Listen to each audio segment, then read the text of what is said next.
ஆமென், ஹல்லேலூயா. சந்தோஷமாயிருப்போம், மகிழ்ச்சியாயிருப்போம். ஏனென்றால் தேவன் நிச்சயமாகவே ஒவ்வொரு முறையும் நமக்கு புதிய ஆலோசனைகளை சொல்லுவார். இன்னைக்கு உங்க வாழ்க்கையில புத்துணர்ச்சி உண்டாகக்கூடிய அளவுக்கு நம்முடைய ஆண்டவர் உங்களோட பேச போகிறார். வாசிப்போம்.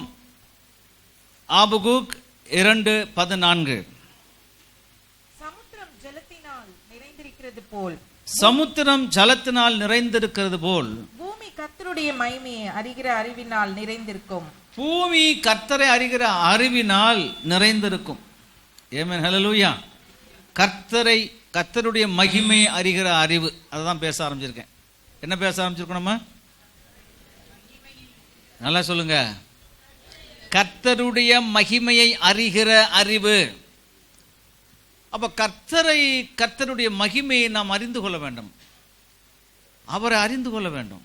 அவர் அறிந்து கொள்ளலைன்னா இந்த வாழ்க்கையில் வெற்றிகரமான வாழ்க்கை நம்ம என்ன செய்ய முடியாது, வாழ முடியாது. கணவன் யாருன்னு தெரியலைன்னா ரொம்ப வருஷமா அப்புறம் எப்படி வாழ்றது? மனைவியை பற்றி எனக்கு ஒண்ணுமே தெரியலங்க அப்படின்னா அப்புறம் அந்த மனைவியோட ரொம்ப காலம் எப்படி வாழ முடியும்? அப்ப தேவனை குறித்து வசனம் சொல்லுகிறது, நீங்கள் மணவாட்டியா இருக்கிறீர்கள், அவன் மணவாளனா இருக்கிறார்.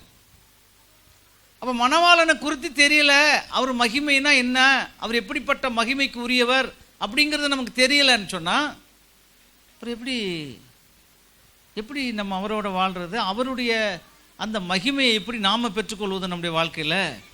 ஆகவே தேவனை அறிவது என்பது மிக முக்கியமானது. அதிலும் தேவ மகிமையை அறிந்து கொள்ள வேண்டும். தேவனை நீங்க அறிந்தாலே அவர் எவ்வளவு மகிமைக்குரியவர் என்பது உங்களுக்கு தெரிஞ்சு போயிடும். ஆக தேவனை அறியலைன்னா ஒருவன் தேவனை விசுவாசிக்க முடியாது. ஒரு மனுஷனை ஓரளவுக்காவது அறியலைன்னு சொன்னா, அறிந்து கொள்ளலைன்னு சொன்னா அந்த மனுஷன் மேல் நம்பிக்கை நமக்கு வராது.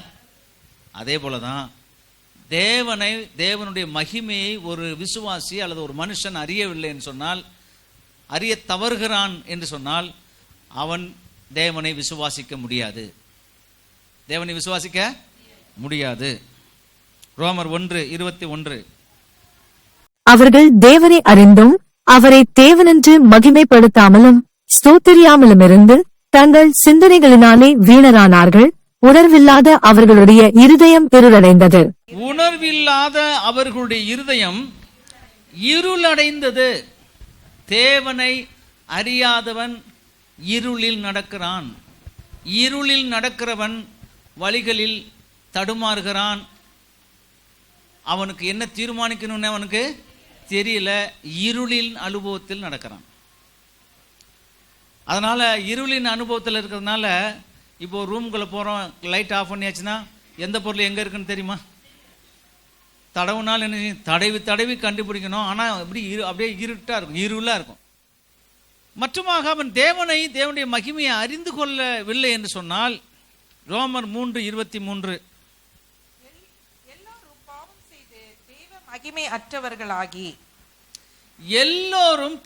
செய்து தேவ மகிமை அற்றவர்களாகி. இப்ப தேவனையும் தேவனுடைய மகிமையும் ஒருத்தன் அறியலைன்னு சொன்னா அவன் எப்படி இருப்பான்னா மகிமே இல்லாதவனா இருப்பான்.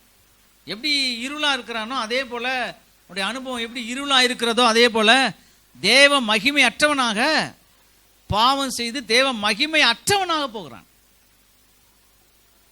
தேவ மகிமை அறியாதனால பாவம் தான் வாழ்க்கையில அவனுடைய வாழ்க்கையே பாவமாயிடுது. மனுஷ வாழ்க்கை என்பது பிரயோஜனமற்றது என்று பைபிள் சொல்லல, ஆண்டவர் சொல்லல, படைத்தவர் சொல்லல. உண்மையாகவே இந்த உலகத்தை உங்களை என்னையும் படைத்தார் பார்த்தீங்களா? அவர் சொல்றாரு, உன்னை கொண்டு நான் அநேகரை ஆசீர்வதிக்க போறேன், உன்னை கொண்டு அநேகரை நான் மனமாற்ற போறேன், உன்னை கொண்டு அநேகருக்கு நான் ஜீவனை கொடுக்க போறேன், உன்னை கொண்டு இந்த உலகத்தில் பெரிய காரியங்களை சமுதாயத்தில் செய்ய போறேன், நான் சமுதாயத்தில் மாற்றங்களை கொண்டு வர போறேன். உண்மையான தேவன் கட்சிக்கிறார். அப்ப இப்படிப்பட்ட தேவனை அறிந்து கொள்ளலைன்னு சொன்னா அவன் எப்படி நல்ல ஒரு வாழ்க்கை வாழ முடியும்? அநேகருடைய வாழ்க்கையை மாற்றக்கூடிய அநேகருக்கு நன்மையா எப்படி வாழ முடியும்? மனுஷனுடைய வாழ்க்கை இந்த பிறவியை நன்மை செய்து நல்லவனாய் வாழ்ந்து வாழ்க்கையை முடிக்கணுன்றதான் கடவுளுடைய திட்டம். மனுஷனுடைய வாழ்க்கை சாதாரணமாக வாழ்ந்து முடிக்கணுன்றது தேவ சித்தம் இல்லை. அவன் விசேஷமாக வாழணும். ஒரே வாழ்க்கை, அவன் வெற்றிகரமாக வாழணும், விசேஷமாக வாழணும், அநேகருக்கு ஆசீர்வாதமாக வாழணும். அவன் வாழ்ந்து முடிச்சுட்டு போன போது பிறகு கூட அவனை இந்த உலகம் நினைக்கணும், அந்த அளவுக்கு வாழணும். இதுக்கு தான் கர்த்தர் ஒரு மனுஷனுக்கு அடித்தளம் போடுறாரு. இதை புரிந்து கொள்ள வேண்டும். நித்திய ஜீவன்னா இந்த உலகத்தில் வாழ்கிற வாழ்க்கை ஒன்று, இந்த உலகத்துக்கு அடுத்தும் தொடர்ந்து வாழக்கூடிய வாழ்க்கை தான் நித்திய ஜீவன். இந்த உலகத்தில் சரீரத்தில் வாழ்கிறோம், ரொம்ப ஷார்ட் பீரியட். நீங்கள் என்ன நினைக்கிறீங்கன்னு தெரியல. ரொம்ப ஷார்ட் பீரியடில் தான் இந்த உலகத்தில் நம்ம வாழ்கிறோம். ரொம்ப கொஞ்ச காலங்க, ரொம்ப கொஞ்ச காலம், 100 வருஷம் அப்படின்னு நம்ம சொல்கிறோம். இல்லை, அது போகிற போக்கே தெரியல, அவ்வளோ வேகமாக ஓடிக்கொண்டிருக்கிறது. ஆகவே இந்த கொஞ்ச வாழ்க்கையில், கொஞ்ச கால வாழ்க்கைங்கிறது இந்த சரீரத்தில் வாழ்கிற வாழ்க்கை. என்ன அந்த உலகத்தில் நினைக்கிறாங்கன்னா, சரீரத்தில் வாழ்கிறோம், கண்ணில் பார்க்குறோம், செத்தா நம்ம என்ன பார்த்துக்கிட்டா இருக்கோம். இல்லை, இந்த மாம்ச கண்ணு தான் மூடுமே தவிர உங்கள் ஆவி மனுஷன் வெளியில் வந்த உடனே அந்த ஆவி உலகம் உங்களுக்கு தெரியும், ஆவிகளின் உலகம் உங்களுக்கு தெரியும். அப்போ ஒரு மனுஷன் மரிச்சு போன பின்பு அவன் நல்ல வாழ்க்கை வாழ்ந்திருந்தான்னா நித்திய ஜீவன், தேவனோடு என்றென்றும் வாழுகிற நித்திய ஜீவன். ஆனால் அவன் இந்த உலகத்திலே நல்ல தேவனை அறிந்து ஏற்றுக்கொண்டு நல்ல வாழ்க்கை வாழலை, அநேகருக்கு பிரயோஜனமாக அநேகருக்கு ஆசீர்வாதமாக வாழலைன்னு வச்சுக்கோங்க. தன் மனம் போல போக்கில் வாழ்ந்துட்டு ஒரே வாழ்க்கை தானே, வாழ்ந்து செத்து முடிப்போம் வாழ்க்கையை அப்படின்னு ஆடி அடங்குவோன்று அப்படி முடிக்கிறாங்க பார்த்தீங்களா வாழ்க்கையை. அவர்களுடைய அந்த உள்ளான மனுஷன், அந்த உயிர் போகும்போது, அந்த ஆவி வெளியே போகும்போது அந்த ஆவி பாதாளத்திலே போய் சேரும், பாதாளத்தில் நித்திய ஆக்கினை அடையும் என்று பைபிள் போதிக்கிறது. நான் ஏன் தேவனை அறியணும், நீங்கள் ஏன் தேவனை அறியணும் அப்படின்னா, வேதவசனம் சொல்லுகிறது, தேவன் மனுஷனை உண்டாக்கும் போது தம்முடைய சாயல் ரூபத்திலே உண்டாக்கினார், தன்னை போலவே உண்டாக்கினார். தன்னை போலவே எதுக்கு உண்டாக்கினார்னா அவரோட கூட இருக்கிறதுக்கு தான். அவரோட கூட இருந்து அவரை ஆராதிப்பதற்காகவே அவரை போல உண்டாக்கியிருக்கிறார். இந்த உலகத்தில் உள்ள மரம், செடி, கொடிகள், விலங்குகள் எல்லாவற்றையும் வேற மாதிரி உண்டாக்கிட்டு மனுஷனை மட்டும் தன்னை போலவே உண்டாக்கிட்டார். அப்போ நீங்கள் யாருடைய சாயலில் இருக்கிறீங்கன்னா, இந்த ஒட்டுமொத்த உலகத்திலும் மனுஷன், ஆண், பெண் யாருடைய சாயலில் இருக்காங்கன்னா தேவ சாயலில் இருக்கிறார்கள். தேவ சாயலில் அவரே உண்டாக்கி இருக்கிறார். ஏன் உண்டாக்கி இருக்கிறார்? இந்த மனுஷன் என்னுடையவன், எனக்குள்ளே இருந்து வந்தவன். எப்படி நம்முடைய பிள்ளைகள் நமக்குள்ளே இருந்து வந்தாங்களோ அதே போல இந்த ஒட்டுமொத்த உலகம், அதான் மனுஷனும் தேவனுக்குள்ளே இருந்து வந்தவர்கள், தேவனைப் போலவே இருக்கிறார்கள். ஏன்னா தேவனோடு கூட இருந்து அவரை மகிமைப்படுத்தும்படியாக, தேவனோடு கூட இருக்கும்படியாக தான் அவன் அப்படி உண்டாக்கி இருக்கிறார். வாசிப்போம், ஏசாயா 43:7. நான் என் மகிமைக்கென்றே சிருஷ்டித்து உருவாக்கி படைத்து என் நாமந்தரிக்கப்பட்ட யாவரையும் கொண்டு வா என்பேன். நான் என் மகிமைக்கென்று சிருஷ்டித்து உருவாக்கி படைத்து என் நாமம் தரிக்கப்பட்ட யாவரையும் கொண்டு வா என்பேன். ஏன்னா அவங்களை யாருக்காக உண்டாக்குன? எனக்காக உண்டாக்குன. இந்த காலையில் உங்களை தேவன் அவருடைய சாயல் ரூபத்தில் உண்டாக்கினார், அவருக்காகவே உண்டாக்கினார். இப்போ என்னை ஒருத்தர் உண்டாக்கி இருக்கிறாரு, என்னை உண்டாக்கினவர் எனக்கு திட்டங்களை வச்சிருக்கிறாரு. இப்போ என்னை உண்டாக்கி இருக்கிறாரு, எனக்கு திட்டங்களை வச்சிருக்கிறாரு, எனக்காக என்னுடைய கடைசி வரலும் என் வாழ்க்கையில் என்னென்ன நடக்கணும்னு திட்டமிட்டு இருக்கிறாரு. அப்போ என்னை உண்டாக்கி அவருடைய சாயல் ரூபத்தில் உண்டாக்கி எனக்காக திட்டங்களையும் உருவாக்கி வச்சிருக்கிறாரு. இப்போ அவரை நான் அறிய வேண்டியது அவசியமாக இருக்கிறது. ஆகவே தேவன் மனுஷனை அறியணும். 1 கொரிந்தியர் 8:6 வாசிக்கும் போது, 1 Corinthians chapter 8 verse 6, சகலமும் உண்டாயிருக்கிறது, அவராலே சகலமும் உண்டாயிருக்கிறது, அவருக்கென்று நாமும் உண்டாயிருக்கிறோம். இது எப்படிங்க? அவருக்கென்று நாமும் உண்டாயிருக்கிறோம். அவருக்கென்று தான் நாம உருவாகியிருக்கோம். நம்மளை உருவாக்கி இருக்கிறார். ஒருவர் சர்வ வல்லமை உள்ளவர் கடவுள், அவருக்காகவே நம்ம உண்டாக்கி இருக்கிறார்னா அப்ப அவரை நம்ம அறியாமலே வாழ்க்கையை முடிச்சோன்னா அந்த வாழ்க்கை சரியா இருக்குமா? அந்த வாழ்க்கை வந்து ஒரு வெற்றிகரமான வாழ்க்கையா இருக்குமா? வாய்ப்பே இல்லை. இந்த காலை வேளையில் சொல்லுகிறேன், உங்களை கர்த்தர் உண்டாக்கினார், அவருக்கென்று உண்டாக்கினார். அவர் உங்களுக்கு திட்டங்கள் வைத்திருக்கிறார். அந்த திட்டத்தில் உங்களை வெற்றிகரமாய் நடத்துவார். அது என்ன திட்டம்னா, நீங்க நினைக்கிற திட்டத்தை விட பெரிய திட்டம். ஆமென், ஹல்லேலூயா. 2 கொரிந்தியர் 4:6 வாசிக்கிறோம். 2 Corinthians chapter 4 verse 6.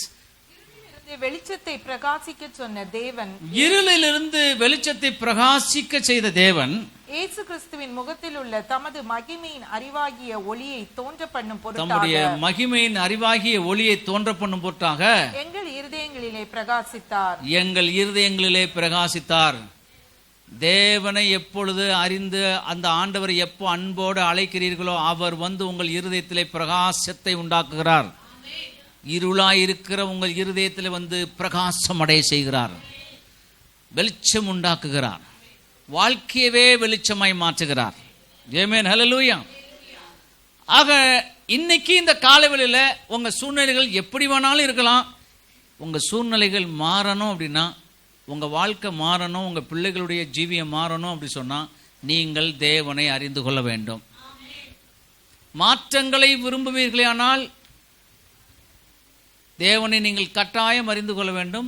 அவருடைய மகிமை எப்படிப்பட்டது என்று அறிந்து கொள்ள வேண்டும். அவர் என் வாழ்க்கையில் உள்ள சூழ்நிலைகளை எப்படியெல்லாம் மாற்றுகிறார் என்பதை புரிந்து கொள்ள வேண்டும். அவர் என் வாழ்க்கையில சூழ்நிலைகளை மாற்றி எப்படி என்னை உயர்த்த வல்லவராயிருக்கிறார் அப்படிங்கிறத புரிந்து கொள்ளணும். தேவனை அறிந்தால் வாழ்க்கை மாறும். மெய்யான தேவனை, நம்மை உண்டாக்கின சிருஷ்டித்த கடவுளை தேடி அறிந்து கொண்டால் நம்முடைய ஜீவியம் மாறும், நம்முடைய வாழ்க்கை மாறும், நம்முடைய வாழ்க்கையில் உள்ள எல்லா எதிரான சூழ்ச்சிகளும் மாறும். 2 கொரிந்தியர் 3:18.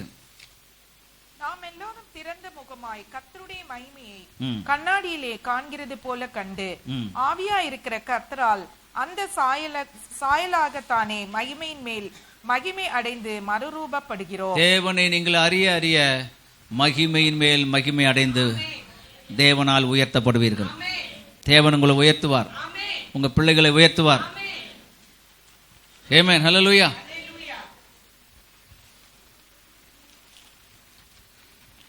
அப்போ மகிமை என்று சொல்கிற போது பல வார்த்தைகள் இருக்குது. மகிமையை சொல்றதுக்கு புகழ்ச்சி மகிமை தான், பெருமை மகிமை தான், அதே போல கனப்படுத்துவது, இதெல்லாம் நிறைய வார்த்தைகள் இருக்கு தமிழ்ல. இங்கிலீஷ்லயும் வந்து க்ளோரி அப்படிங்கிற வார்த்தைக்கு பல வேர்ட்ஸ் இருக்கு, ரிலேட்டட் வேர்ட்ஸ் இருக்கு. அப்போ ஒரு வார்த்தை எடுத்து உங்களுக்கு நான் சொல்றேன், ஒரே ஒரு வார்த்தை, உயர்வு அல்லது உயர்த்துதல் அல்லது உயர்த்தப்படுதல். இந்த ஒரு வார்த்தையை வச்சு நான் வந்து ஒரு காரியத்தை புரிய வைக்க விரும்புகிறேன். வெள்ளி பொண்ணு, வெளியேறப்பட்ட கற்கள் உயர்ந்தது இல்லையா? உயர்ந்தது. பட்டம் பதவி அதன் மூலமாக வருகிற மகிமை உயர்ந்தது, உயர்வு.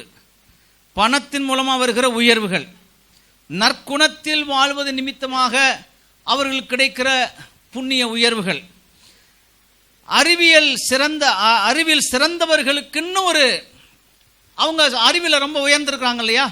அப்ப அறிவியல உயர்ந்தவர்கள், நற்குணத்தில் உயர்ந்தவர்கள், அன்பில் உயர்ந்தவர்கள், நீதி நியாயத்தில் உயர்ந்தவர்கள், நல்ல சேவை மனப்பான்மையில் உயர்ந்தவர்கள். இப்படி சமுதாயத்தில் எத்தனையோ விதவிதமான உயர்வுகளை நாம் பார்க்கிறோம். இப்போ தேவனோடு இந்த உலகத்தில் உள்ள அத்தனை உயர்வுகளையும் கொண்டு வந்து வச்சு கம்பேர் பண்ணும்போது இந்த உயர்வுகளுக்கெல்லாம் மேலான உயர்ந்தவராக இருக்கிறார். அவருடைய அன்பு இந்த உலகத்தில் இருக்கிற அன்பை பார்க்கலும் உயர்ந்தது. எப்படி சொல்றீங்க? இந்த உலகத்தில் நேசிக்கிறார்கள், அன்பில் உண்மை உள்ளவர்கள் இருக்கிறார்கள். ஆனா அவ்வப்போது திடீர்னு மாறிடுவாங்க. சொந்த தங்கச்சியை 6 மாசம் வீட்டு பக்கமே வர மாட்டாங்க. கூட பிறந்த தம்பியை 2 வருஷம் விட்டுருவான், ஆனா திரும்பி வருவான். மனுஷனுடைய தன்மை என்ன, அவனுடைய அன்பின் தன்மை என்னன்னா, அவ்வப்போது மாறிக்கொண்டே இருக்கும். போயிட்டு இருக்கவும் முடியாது. திரும்பி ஏதாவது ஒரு கல்யாணம் காட்சி வச்சா மறுபடியும் பத்திரிக்கை எடுத்துகிட்டு வருவான், வந்து இழுப்பான், வா சரி ஆனது ஆகிப்போச்சு வான்னு இழுப்பான். ஆனால் அன்பு இருக்க வேண்டாம். ஆனால் அது நிரந்தரமான அன்பா, மாறாத அன்பா இல்லை. ஆனால் மாறிக்கிட்டே நிச்சயது. இதுதான் மனுஷ அன்பு. ஆனால் தேவனுடைய அன்பு மாறவே மாறாது. ஆண்டுடைய வசனங்கள் சொல்லுகிறது, உன் மனைவி உன்னை மறக்கலாம், உன் கணவரை உன்னை கைவிட்டுட்டு போகலாம், உன் பெற்றோர் உன்னை கைவிட்டுருக்கலாம், இந்த உலகமே உன்னை கைவிட்டுருக்கலாம், ஆனால் உன்னை உண்டாக்கின பத்தியா, உன் தாயின் கருவில் உன்னை உருவாக்கின பத்தியா, அந்த தேவனாகிய நான் உன்னை கைவிடுவதில்லை, நான் உன்னை மறக்கிறது இல்லை, நான் உன் கூடவே பயணிக்கிறேன். இந்த உலகமே உன்னை கைவிட்டாலும் நான் உன்னை கைவிட மாட்டேன். இதுதான் தேவன் நமக்கு கொடுக்கிற வாக்குத்தத்தம். அவர் கைவிடவே மாட்டார். எத்தனை பேர் நடுத்தரில் போய் அவமானப்பட்டு அப்புறம் சபைக்கு போய் ஆண்டவர் அறிந்து அப்புறம் அவரால் உயர்த்தப்பட்ட எத்தனை பேர் இருக்கிறாங்க. நான் கூட ஒரு பேக் எடுத்துக்கிட்டு ஊரை விட்டு வெக்ஸ் ஆகி எங்கள் ஊரை விட்டு 1990 வெளியே வந்த ஆள் தான். சும்மா ஒரு கை பேக் எடுத்துக்கிட்டு வெறுத்து போய் தான் வந்தேன். அன்றையிலிருந்து இன்னைக்கு எவ்வளோ கர்த்தரை நடத்துகிறார். தேவனை அறிந்து கொள்ள வேண்டும், மெய்யான தேவனை அறிந்து கொள்ள வேண்டும். ஆகவே இந்த உலகத்தில் அன்புங்கிறது மாறிட்டே இருக்கும். தேவனுடைய அன்பு மாறாது. இந்த மனுஷனுடைய நீதி இருக்க, அவனுக்கு ஒரு நீதி இருக்கும். ஒரு வீட்டுக்கு ஒரு நீதி, ஒரு மனுஷனுக்கு ஒரு நீதி. அது அவனுக்கு நீதியா இருக்கு, ஆனா இன்னொருத்தனுக்கு தப்பா இருக்குது, நீதியா தெரியல. எனக்கு நீதியா இருக்கிறது எனக்கு ஆப்போசிட்ல உனக்கு அநீதியா தெரியுது. இவன் நீதி அவனுக்கு அநீதியா இருக்கு, அவனுடைய நீதி இவனுக்கு அநீதியா இருக்கு. அவனுக்கு அவனுடைய நீதி கரெக்டா இருக்கு. இதுதான் உலக நீதி. ஒட்டுமொத்த உலகத்துக்கும் அவர் நீதி உள்ளவராக இருக்கிறார். எல்லா சமுதாயத்திலும், எல்லா பாசைக்காரன், எந்த மொழி பேசுகிறவனா இருந்தாலும் தேவன் எல்லாருக்கும் தம்முடைய ஒரே விதமான நீதியை வெளிப்படுத்துகிறார். அந்த நீதியில ஒரு துளி கூட மாறவே தான் சத்தியம் சொல்லுறோம். அப்ப எந்த அன்பு பெருசு? உலகத்திலே அன்பு இருக்கு, நம்ம புறக்கணிக்க முடியாது, அதை ஊசாசனப்படுத்த முடியாது. நான் சொல்றேன், உங்க அண்ணன், தம்பி, அக்கா, தங்கச்சி எல்லாரையும் நேசிங்க, உண்மையா நேசிங்க. ஆனா கர்த்தர் முழு உலகத்தையும் உண்மையா நேசிக்கிறார். முழு உலகத்தை உண்மையாக நேசிக்கிறார். அந்த அன்பிலே மாறாதவர், நீதியிலே நியாயம் செய்கிறதிலே மாறாதவர். ஆமென், ஹல்லேலூயா. மாறவே மாட்டாருங்க. அவர் மாற முடியாது. அவர் மட்டும் மாறிட்டார்னா நம்ம இப்படி நம்பி அவரை தேடி இப்படி ஆராதிச்சு அவரை நம்ப முடியாது. ஏன்னா இவர் எப்போ மாறுவாருன்னு தெரியாதுங்க. அன்பு இப்போ அன்பாக தான் இருக்கிறாரு, உட்காந்து இருக்கிறேன். ஆனால் நாளைக்கு இப்படி திடீர்னு மாறிட்டாருன்னா மாற மாட்டார். அதான் நம்பிக்கை. நீதியில் மாற மாட்டார், அவருடைய வாக்கு உறுதியில் மாற மாட்டார். மாறாததினாலே தான் அவர் கடவுள். இந்த உலகத்தில் எல்லாமே மாறி மாறி இருக்கிறதுனால தான் நம்ம மனிதர்களாக இருக்கிறதுனால, மனுஷ சரீரத்தில் இருக்கிறதுனால, இந்த உலகத்தில் பாவ உலகத்தில் இருக்கிறதுனால அப்பப்போ நம்ம மாறிடுறோம், வேறு வழி இல்லை. ஆனால் அவர் மாற மாட்டார். ஆமென், ஹல்லேலூயா. அப்போ அவருடைய வல்லமை மாறாது, அவருடைய அதிகாரங்கள் மாறாது, அவருடைய அன்பு மாறாது, அவருடைய பரிசுத்தம் மாறாது, அவருடைய நீதி மாறாது. மாறாத உயர்ந்த பண்புள்ளவர். அவரோட கொண்டாந்து இந்த உலகத்தில் உள்ள எதையாவது நம்ம கம்பேர் பண்ணோம்னா இவர் தான் உயர்ந்தவராக இருக்கிறார். இவர் தான் உயர்ந்தவர். அப்ப மகிமை என்று சொன்னா என்ன அர்த்தம்? உயர்த்துவது, உயர்வு. அப்போ உண்மையான கனத்துக்கும் உயர்வுக்கும் உரியவர் யார் தான்? கர்த்தர் தான் உண்மையான உயர்வுக்குரியவர், உண்மையான கனத்துக்குரியவர். அவர் மாத்திரமே, வேற யாரும் இல்லை. மற்றெல்லாம் மனுஷன், அவ்வளவுதான். ஆமென், ஹல்லேலூயா.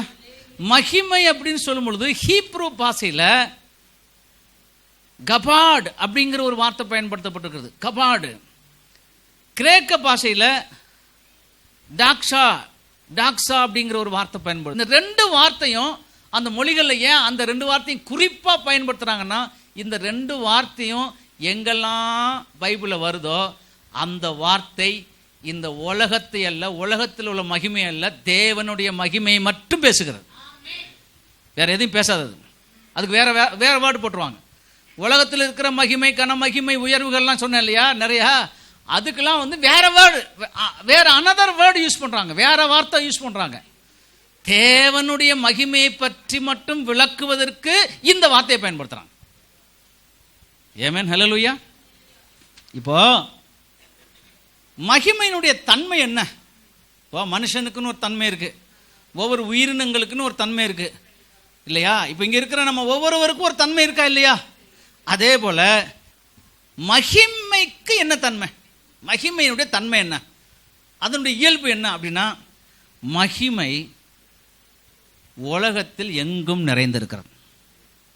அதனுடைய தன்மை தான். உலகத்தில் எங்கும் நிறைந்திருக்கிறது தான் மகிமை. எல்லா இடத்துல இருக்கு, உலகத்தில் எங்கும் நிறைந்திருக்கிறது. எல்லா படைப்புகளும் தேவனுடைய மகிமையை எடுத்து சொல்லுகிறது. எல்லா படைப்புகளும் தேவன் யார் என்பதை எடுத்து சொல்லுகிறது. மகிமை உலகமெங்கும் இருக்கிறது, உங்களோட இருக்கிறது, உங்கள் வீட்டில் இருக்குது, நீங்கள் போகிற இடங்கள்லாம் இருக்குது. எங்கே திரும்பினாலும் தேவ மகிமை என்பது இருக்கு. எங்கே திரும்பினாலும் தேவ மகிமை இருக்கு. எப்படின்னா, வானத்தை அண்ணாந்து பார்த்தீங்கன்னா அங்கே தேவனுடைய மகிமை இருக்கு. பூமியில் எந்த பக்கம் திரும்பி பார்த்தாலும் மகிமை என்ன செய்யுது? இருக்கு. எப்படின்னா, சங்கீதங்கள் 19:1 வாசிங்க. வானங்கள் தேவனுடைய மகிமையை வெளிப்படுத்துகிறது, ஆகாய விரிவு அவருடைய கரங்களின் கிரியையை அறிவிக்கிறது. வானங்கள் தேவனுடைய மகிமையை வெளிப்படுத்துகிறது. ரைட்டா? வானங்களை அப்படி அண்ணாந்து பார்த்தீங்கன்னா சந்திரன், சூரியன், நட்சத்திரங்கள், அங்கே இருக்கிற எல்லா காட்சிகளும் அதை பார்க்கும்போது அது என்ன சொல்லுதுன்னா, நான் இவ்வளோ அழகாக இருக்கிறதுக்கே ஒருவர் தான் காரணம். என்னை உண்டாக்கினவர் அப்படிப்பட்டவர், என்னை உண்டாக்கினவர் சர்வ வல்லமை உள்ளவர் அப்படின்னு வானங்களில் இருக்கிற சந்திரன், சூரியன், நட்சத்திரங்கள் எல்லாம் என்ன சொல்லுதான்? தேவன் எங்களை பார்க்குறீங்களே, எங்களை இவ்வளோ அழகாக ரசித்து பார்க்குறீங்களே, உற்று பார்க்குறீங்களே, எங்களை உண்டாக்கினவர் யார் தெரியுமா? கர்த்தர். நாங்களே இவ்வளோ ஜொலிக்கிறோன்னா அப்போ கர்த்தர் எவ்வளோ மகிமை உள்ளவராக இருப்பார் அப்படின்னு வானங்கள் யாரை சொல்லுகிறதா? தேவனை, கர்த்தர் எவ்வளோ மகிமை உள்ளவர் என்பதை சொல்லுகிறது. நான் இந்த காலையில் சொல்கிறேன், உங்கள் பேரில் உங்கள் மேலே தேவ மகிமை இருக்கிறது. அந்த தேவ மகிமை உங்களை வழிநடத்தும். அந்த தேவ மகிமை உங்களுக்கு ஆரோக்கியத்தை உண்டாக்கும். அந்த தேவ மகிமை வெற்றியை உண்டாக்கும். அந்த தேவ மகிமை உங்களுக்கு ஒரு பெரிய வெளிச்சமான வழியை உண்டாக்கி கொடுக்கும். அந்த தேவ மகிமை அடைக்கப்பட்ட வழிகளை திறந்து கொடுக்கும். அப்போ இவ்வளவு வானத்தையும் பூமியையும் நிறைவையும் உண்டாக்கின கர்த்தர், அந்த மகிமை உங்களோட இருக்கு. இப்போ உலகத்தில் பார்த்தீங்கன்னா எங்கே பார்த்தாலும், இந்த பக்கம் பார்த்தா மரம் இருக்குது, இந்த பக்கம் பார்த்தா தென்னை மரம் இருக்குது, இந்த பக்கமாக செடி இருக்குது, இந்த பக்கம் போனால் இது மாதிரி நம்ம எங்கே போனாலும் அந்த படைப்புகளை பார்க்குறோமா இல்லையா?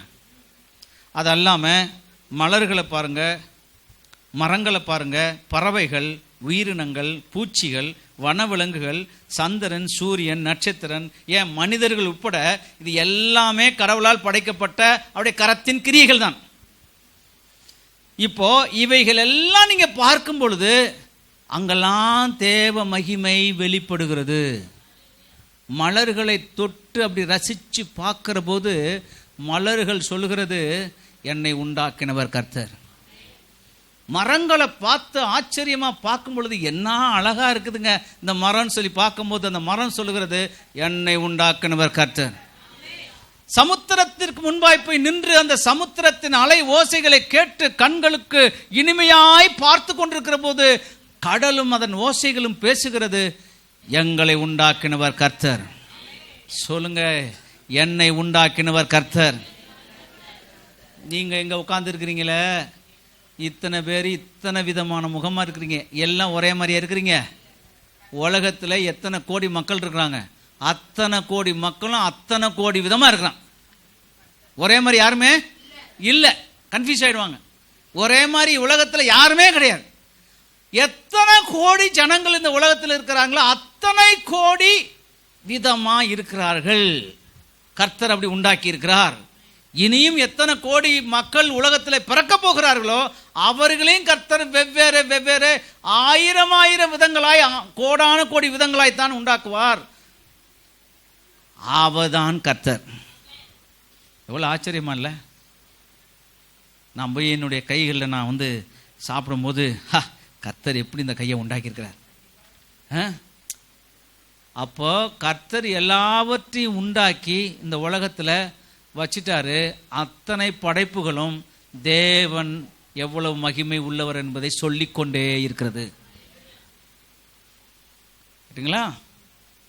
அப்போ மகிமையின் தன்மை என்னன்னா, இந்த உலகம், இந்த உலகத்தில் இருக்கிற படைப்புகள், வானத்தில் அவருடைய படைப்புகள் நிறைந்திருக்கிறது, பூமியிலே அவருடைய படைப்புகள் நிறைந்திருக்கிறது, சின்ன சின்ன வண்டு பூச்சி முதற்கொண்டு பூமியை நிறைத்திருக்கிறது. இதெல்லாம் சங்கீதக்காரன் சொல்லும் பொழுது இது பூமியை நிறைத்திருக்கிறது, அவருடைய படைப்புகள் பூமியை நிறைத்திருக்கிறது இல்லையா? அப்போ பூமி முழுவதும் அவருடைய மகிமை நிறைந்திருக்கிறது. படைப்புகள் எங்கெல்லாம் இருக்குதோ அங்கெல்லாம் அவருடைய மகிமை என்ன செய்யுது? வெளிப்படுது. அப்போ முழு உலகமும், சமுத்திரத்திலையும் ஒரு மகிமை நிறைந்திருக்கிறது, பூமியிலையும் அவருடைய மகிமை நிறைஞ்சிருக்குது. மகிமை எல்லா இடத்துலையும் நிறைந்து, அதான் மகிமையுடைய தன்மை. நாம் ஒரே இடத்துல இப்போ இங்கே இருக்கோம், அதுக்கடுத்து வீட்டுக்கு போவோம், வீட்டில் தான் இருப்போம். அதுக்கடுத்து ஆஃபீஸுக்கு போன நாளைக்கு ஆஃபீஸில் இருப்போம். எங்கே இருக்கிறோமோ அங்கே தான் இருப்போம். இது மாம்ச சரீரத்தில் இருக்கிற நம்முடைய தன்மை. எந்த இடத்துல இருக்கிறோமோ அந்த இடத்துல நம்மளால் என்ன செய்ய முடியும். ஆனால் தேவ மகிமை ஒரே வார்த்தையில் சொல்லப்பட்டாலும் அது எங்கும் இருக்கிறது, உலகம் எங்கிலும் இருக்கிறது. ரைட்டா? இப்போ ஒரு வசனத்தை வாசிப்போம். ஏசாயா 6:3.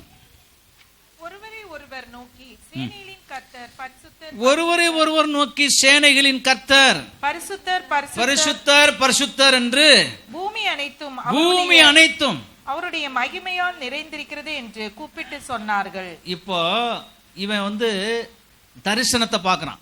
ஏசாயா என்ன பார்க்கறாருங்க? தரிசனம் பார்க்கறாரு. இப்போ பரலோகத்தை, அவருடைய சிம்மாசனத்தை பார்க்கறாரு. இப்போ அவருடைய சிம்மாசனத்தில் கேராபீன்களும் சேராபீன்களும் என்ன பண்றாங்களாம்? அவர்கள் பாடுகிறார்கள், கர்த்தர் பரிசுத்தர் பரிசுத்தர் பரிசுத்தர் என்று பாடுவது மட்டுமல்லாமல் ஒரு மெசேஜ் சொல்றாங்க, ஒரு செய்தியை சொல்றாங்க. அவனுக்கு என்ன செய்தி சொல்றாங்கன்னா, கர்த்தருடைய மகிமை பூமி எங்கும் நிறைந்திருக்கிறது. பவுல் சொல்றாரு, இவன் பார்த்தது அதாவது வானத்துக்குரிய மகிமை. தரிசனத்துல ஆண்டோடைய சிம்மாசனம் இதெல்லாம் பார்த்தது வான சிம்மாசனம். பரலோகத்தில் அவருடைய சிம்மாசனத்தை பார்த்தான், அது வானத்துக்குரிய மகிமை. நீ வானத்துக்குரிய மகிமை மட்டும்தான் நினைச்சிடாத, இந்த பூமியில் ஒண்ணுமே இல்லை. அப்படி பார்த்தோம்னா வானத்தில் தான் தேவ மகிமை இருக்கு, அவருடைய வான மண்டலங்களில் தான், அவருடைய பரலோகத்தில் தான் அவருடைய மகிமை இருக்கு, அவருடைய சிம்மாசனத்தில் தான் மகிமை இருக்குன்னு நினைச்சிடாத. நீ வாழ்ற பூமியிலையும் இதே மகிமை நிறைந்திருக்கிறது. அதான் செய்தி. நீ வாழுகிற இடத்திலும் இந்த மகிமை நிறைந்திருக்கிறது. நான் சொல்றேன், இந்த வார்த்தையை கேட்டுக்கொண்டிருக்கிற உங்கள் மேல் தேவனுடைய மகிமை இருக்கிறது. உங்கள் ஒவ்வொருவரின் மேலும் தேவ மகிமை இருக்கிறது. அந்த மகிமை உங்களை வாழ வைக்கும். எப்படி இந்த முழு உலகத்தையும் உருவாக்கினாரோ அவருடைய அந்த மகிமை உங்க மேல இருக்கிறதுனால உங்களை உருவாக்குவார், கட்டுவார், எழுப்புவார். நாளைக்கு அல்லது அடுத்த வருஷத்துல வருகிற காலத்துல நீங்களே பெரிய சாட்சிகளா இருப்பீர்கள். இந்த தேவனை கண்டடைந்தேன், இந்த தேவனை அறிந்தேன், அந்த தேவனுடைய மகிமையை அறிந்தேன், விசுவாசித்தேன், அவர் என்னை உயர்த்தி இருக்கிறார். ஆமென், ஹல்லேலூயா. பவுல் சொல்லுகிறார் 1 கொரிந்தியர் 15:40-41, வானத்துக்குரிய மேனிகளும் உண்டு, பூமிக்குரிய மேனிகளும் உண்டு. வானத்துக்குரிய மேனிகளுடைய மகிமையும் வேறே. வானத்துக்குரிய மேனிகளின் மகிமை வேறே, பூமிக்குரிய மேனிகளுடைய மகிமையும் வேறே. இந்த பூமிக்குரிய மேனிகளுடைய மகிமை, சூரியனுடைய மகிமையும் வேறே, சந்திரனுடைய மகிமையும் வேறே, நட்சத்திரங்களுடைய மகிமையும் வேறே.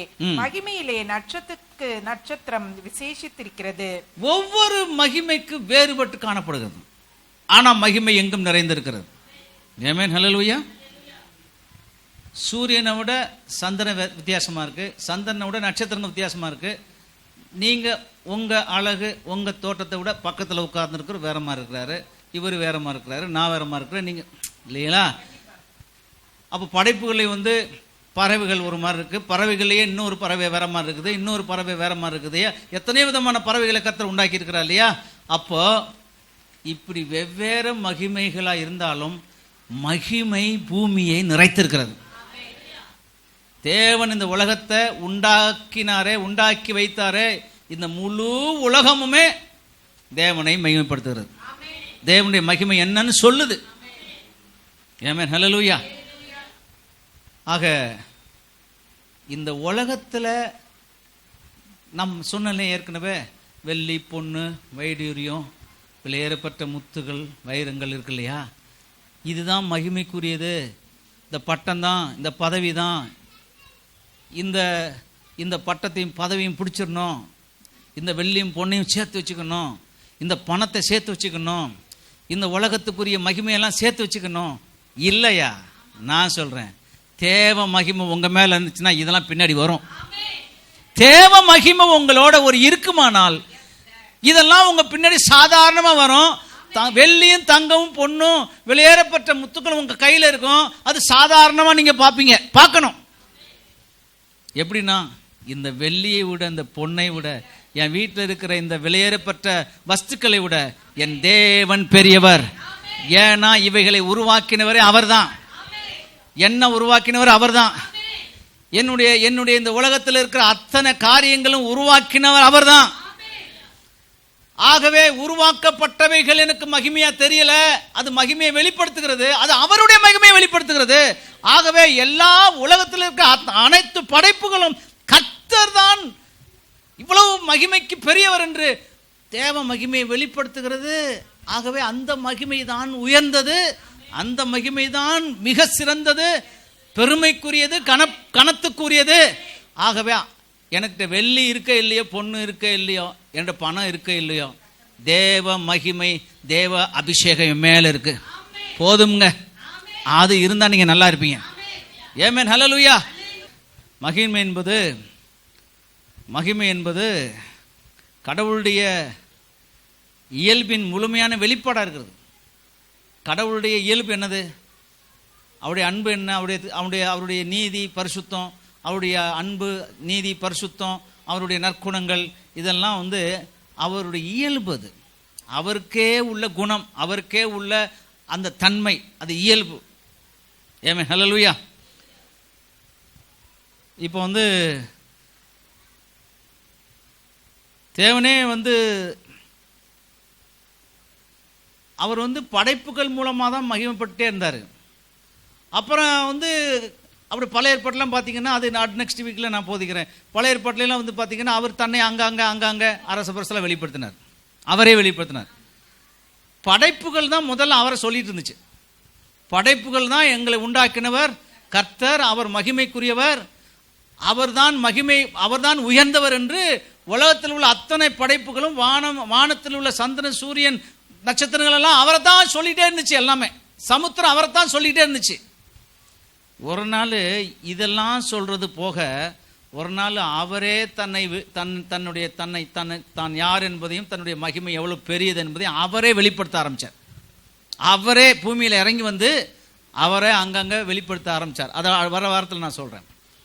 விசேஷமா தம்முடைய ஒரே பேரான குமாரன் இயேசு கிறிஸ்துவை இந்த உலகத்திற்கு அனுப்பி அவர் மூலமாக அற்புத அடையாளங்களை செய்து, அவர் தன்னை அந்த அளவுக்கு அற்புதமான விதத்தில் தன் குமாரனை கொண்டு வெளிப்படுத்தினார். தன் குமாரனை குறித்து இங்க பரிசேயர், சதுசேயர், இங்க உலகத்தில் உள்ள மனுஷர்கள் கேட்டாங்க, எந்த அதிகாரத்தை கொண்டதை செய்கிறேன்? என் பிதாவினுடைய அதிகாரத்தில் செய்கிறேன். எந்த வல்லமையை கொண்டு செய்கிறீர்? என்னுடைய பிதாவின் வல்லமையினால் இதை செய்கிறேன். அப்புறம் சொல்றாரு, என்னை கண்டவன் பிதாவை கண்டான். என்னை பார்க்குறீங்கல்ல, என் பிதாவும் அப்படிதான். இப்படி தம் பிதாவாகிய தேவனை வெளிப்படுத்தினார். நேர மனுஷ சரீரத்தில் பிறந்து உலகத்தில் அற்புத அடையாளங்களை செய்து தேவனையும், தேவனுடைய மகிமை எவ்வளவு பெரியது என்பதையும் இயேசு வெளிப்படுத்தினார். இயேசுவே ஒரு மகிமையை வெளிப்படுத்தினார். இயேசுவே அவர் அற்புதம் செய்து அடையாளங்கள் மூலமாக தேவனுடைய மகிமை வெளிப்பட்டது ஒரு பக்கம் இருக்க, இயேசுவினுடைய பிறப்பே அவருடைய மகிமையை வெளிப்படுத்தியது. இயேசுடைய பிறப்பையுடைய மகிமையை வெளிப்படுத்தியது. ஆகவே அன்பான கர்த்தருடைய பிள்ளைகளே, மகிமையான தேவனையும் அவருடைய மகிமை எவ்வளவு பெரியது என்பதையும் அறிந்து கொள்வீர்களே, ஆனால் உங்கள் வாழ்க்கை சிறக்கும், உங்கள் வாழ்க்கை வெற்றியாக இருக்கும். அதோடு இந்த செய்தியின் முடிவில் நான் உங்களுக்கு சொல்லுகிறது, மீண்டுமாய் சொல்லுகிறது, இந்த படைப்புகள் மேல் இருக்கிற அந்த மகிமை, சந்திரன் சூரியன் நட்சத்திரங்களின் மேல் விளங்குகிற அந்த மகிமை, இந்த காலை வேளையில் உங்கள் அனைவரின் மேலும் அந்த மகிமை இருக்கிறது.